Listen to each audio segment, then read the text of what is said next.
थी। महात्मा गांधी की सबसे बड़ी समस्या में से एक अम्बेडकर भी थे। अंग्रेज तो थे ही थे, उनसे बड़ी समस्या ये है कि यार अंग्रेजों को भेजो ना, समाज क्यों बदल रहे हो। और ध्यान रखना 1936 है, इस समय डॉक्टर अम्बेडकर ठीक ठाक पावरफुल हो चुके थे, अच्छी खासी प्रसिद्धि उनको मिल चुकी थी। महात्मा गांधी की सबसे बड़ी समस्याओं में से एक अम्बेडकर भी थे। अंग्रेज तो थे ही थे, उनसे बड़ी समस्या ये है कि यार अंग्रेजों को भेजो ना, समाज क्यों बदल रहे हो।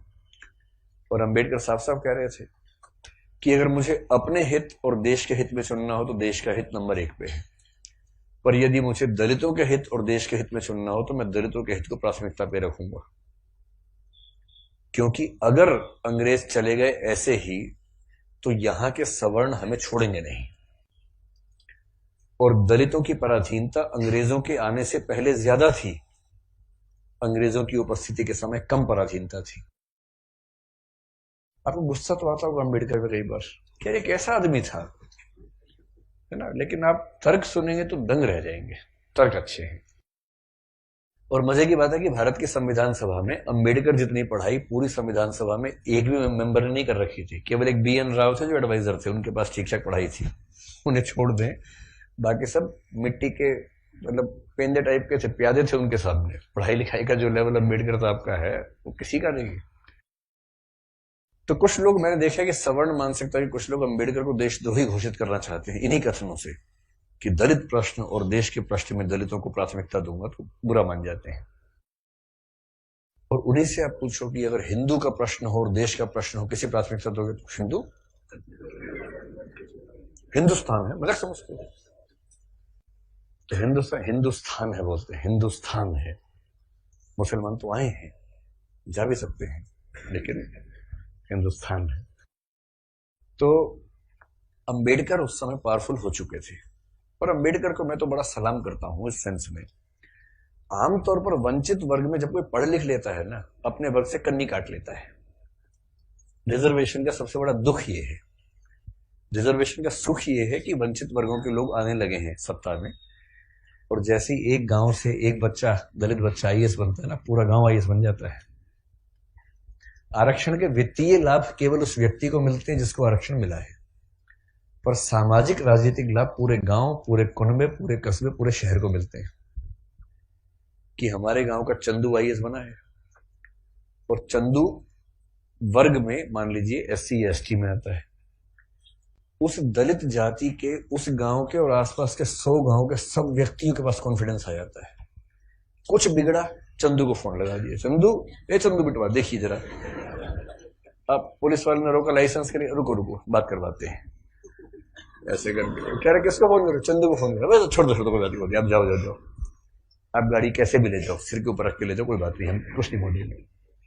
कॉन्फिडेंस लेवल बढ़ जाता है। एक रिजर्वेशन का फायदा ये होता है, आर्थिक फायदा नहीं होता, रिजर्वेशन आर्थिक मामला नहीं है, तो सामाजिक राजनीतिक समतलीकरण का मामला है, उसमें उसको देखना है। और अम्बेडकर ने, आजकल क्या होता है कि जो बच्चा IAS बनता है सबसे पहले कोशिश करता है कि उसकी जाति किसी को पता ना लगे कि वो रिजर्वेशन में है। और बहुत सारे लोग SC ST या OBC से रिजर्वेशन का लाभ लेकर अगर IAS बनते हैं तो कोशिश करते हैं कि शादी जैसे सवर्ण समाज में हो, क्योंकि IAS खुद एक जाति है, उस जाति में शादी कहीं भी हो सकती है, वहां जाति प्रथा बीच में नहीं आती है।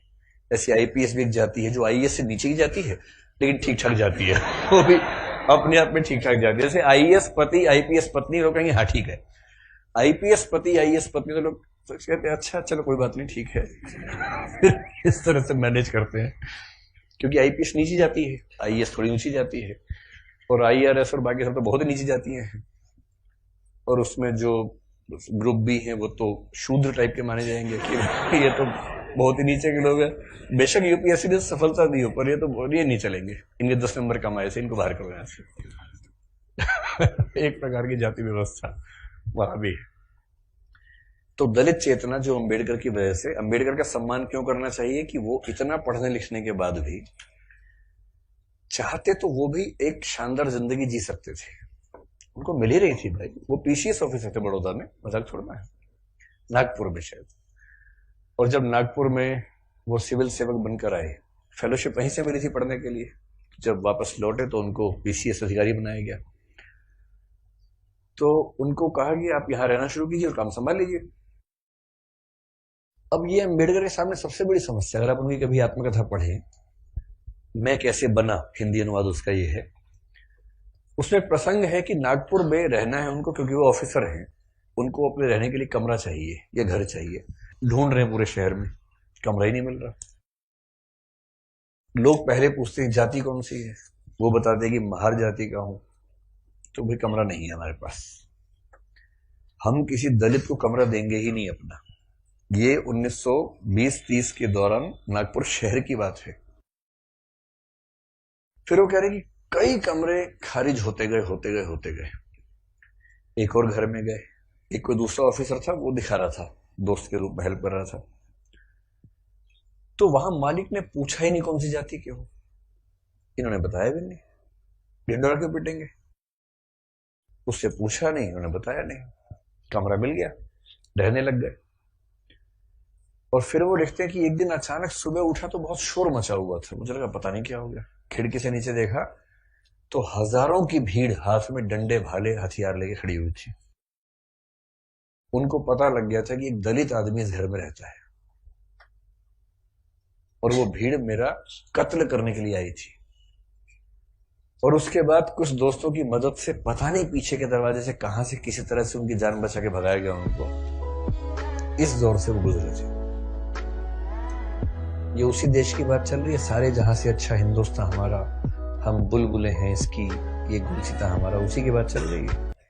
किसी और देश, पाकिस्तान की बात नहीं चल रही है, उसमें पाकिस्तान था ही नहीं, पाकिस्तान पेट में था उस समय अभी हुआ नहीं था, मतलब होने वाला था, अभी नहीं हुआ था।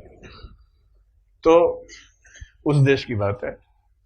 और जब वो स्कूल में पढ़ते थे तो स्कूल में पढ़ते इसलिए थे कि उनके पिता सरकारी नौकरी में थे, तो थोड़ा सा ठीक स्थितियां थी उनकी, इसलिए स्कूल में एडमिशन मिल गया।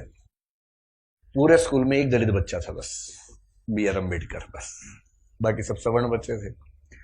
अब दलित बच्चा कैसे हैंडल करे, वो पानी पीने जाएगा, पानी को छू देगा, पानी पवित्र हो जाता है, उसमें हीलियम आ जाता है हाइड्रोजन की जगह। उसके बाद जैसे दलित बच्चा छुएगा हाइड्रोजन के गुण बदल जाएंगे उसमें। तो एक व्यवस्था थी कि भाई पानी पीने की एक जगह थी सबके लिए, एक अलग से मटका था अम्बेडकर के लिए, अलग से रखते थे दूर, उनको वहीं पीना है और मटके को हाथ नहीं लगाना है। अब कभी कभी क्या हुआ, कई बार ऐसा हुआ कि जो आदमी पानी की व्यवस्था करने के लिए तैनात था वो छुट्टी पे चला गया, एक दिन 2 दिन आया नहीं। अब इसको प्यास लग रही है, बाकी बच्चों के पास पानी पीने को, उसको पानी पीने को नहीं है। कई ऐसे दिन गुजारे स्कूल में जब उनको पीने को पानी मिलता ही नहीं था। चेतना ऐसे बनती है, ये सब झेलने के बाद बनती है।